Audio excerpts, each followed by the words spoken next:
kasus ledakan SMA N72 Jakarta, saudara, CCTV merekam detik-detik saat terduga pelaku ledakan yang telah ditetapkan sebagai anak berkonflik dengan hukum. Rekaman CCTV menunjukkan saat anak berhadapan dengan hukum memasuki gerbang sekolah hingga menjelang sholat Jumat. Anak tersebut membawa tas punggung warna merah dan sempat memantau situasi.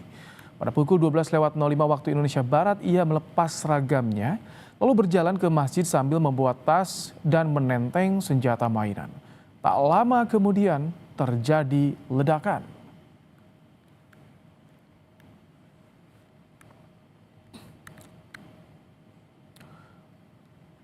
Densus 88 anti teror memastikan anak yang berkonflik dengan hukum di kasus ledakan SMA N72 Jakarta tidak terafiliasi dengan jaringan teroris. Setelah dilakukan investigasi, Densus 88 menyebut tindakan ledakan di SMA N72 murni kriminal umum, tak terkait terorisme. Sedangkan tulisan yang tercantum di senjata mainan adalah tokoh-tokoh yang menjadi inspirasinya.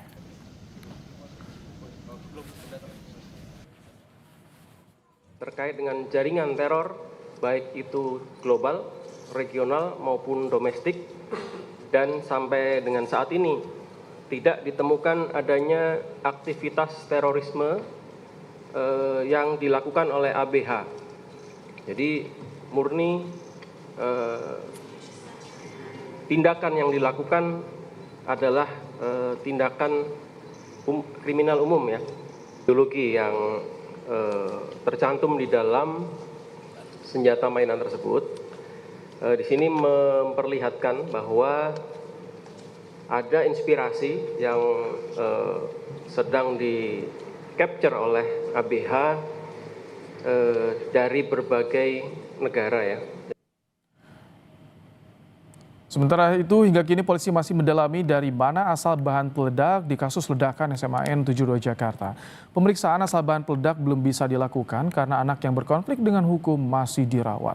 Sesuai temuan polisi, ditemukan 7 peledak.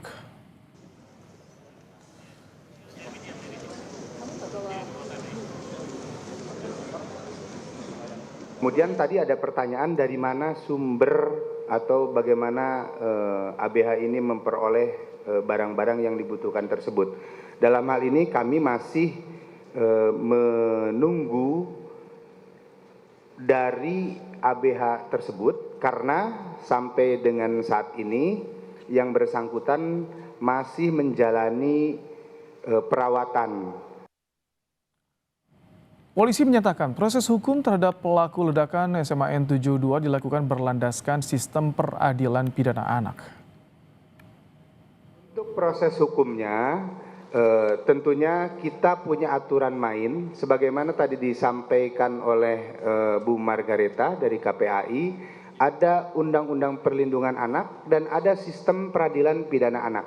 Kami akan mempedomani undang-undang tersebut. Dan kita akan mencari yang terbaik untuk hak dan anak-anak kita ke depan, baik itu korban maupun anak-anak yang berhadapan dengan hukum.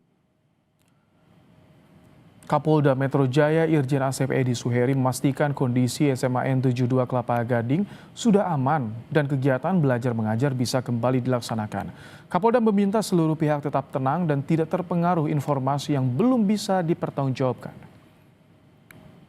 Perlu kami sampaikan juga bahwa Polda Metro Jaya telah melakukan pembersihan lokasi ledakan setelah pemeriksaan dan penyisiran di area kejadian selesai dilakukan.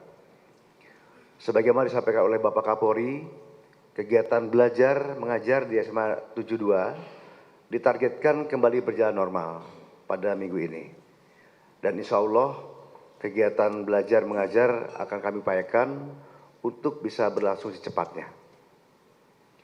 Perlu kami tegaskan bahwa situasi saat ini telah sepenuhnya aman terkendali dan kami akan berupaya memaksimalkan untuk menjalankan seluruh proses penegakan hukum secara profesional dan profesional sesuai aturan yang ada. Hingga saat ini masih ada 11 korban ledakan yang dirawat di Rumah Sakit Islam Cempaka Putih. 1 di antaranya berada di ruang ICU. Pihak rumah sakit menyatakan penanganan korban di ruang ICU melibatkan 6 dokter spesialis. Korban mengalami luka bakar di bagian muka dan tubuh.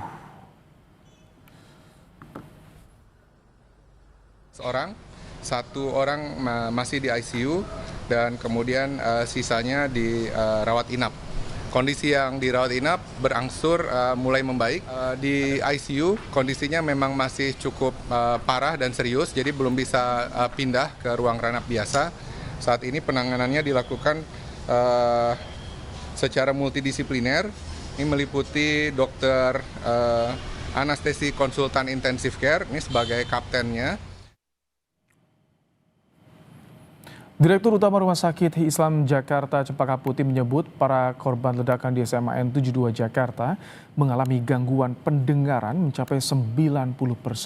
Gangguan pendengaran disebabkan trauma akustik akibat suara ledakan yang dahsyat.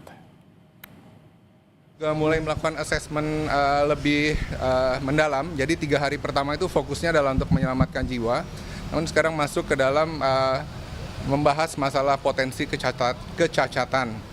Saya ingin merevisi nih, karena sebelumnya dikatakan masalah gangguan pendengaran itu sekitar 75%, tapi ternyata lebih dari 90% ada gangguan pada pendengaran. Adalah karena trauma akustik ya, akibat suara yang dahsyat yang keluar dari sana. Dan saat Brimopolda Metro Jaya Kombes Hanik Marianto menyebut dampak ledakan di SMA N 72 Jakarta dengan luka yang diderita para korban akibat ledakan overpressure. Ledakan berupa overpressure dan shrapnel paku yang mengakibatkan banyak korban yang terluka. Kalau untuk overpressure ini mengakibatkan banyak luka kendala dengan gendang telinga untuk para korban yang ada dalam masjid. Itu TKP yang ada di dalam masjid, jadi ada 2 bom yang diledakkan di sana.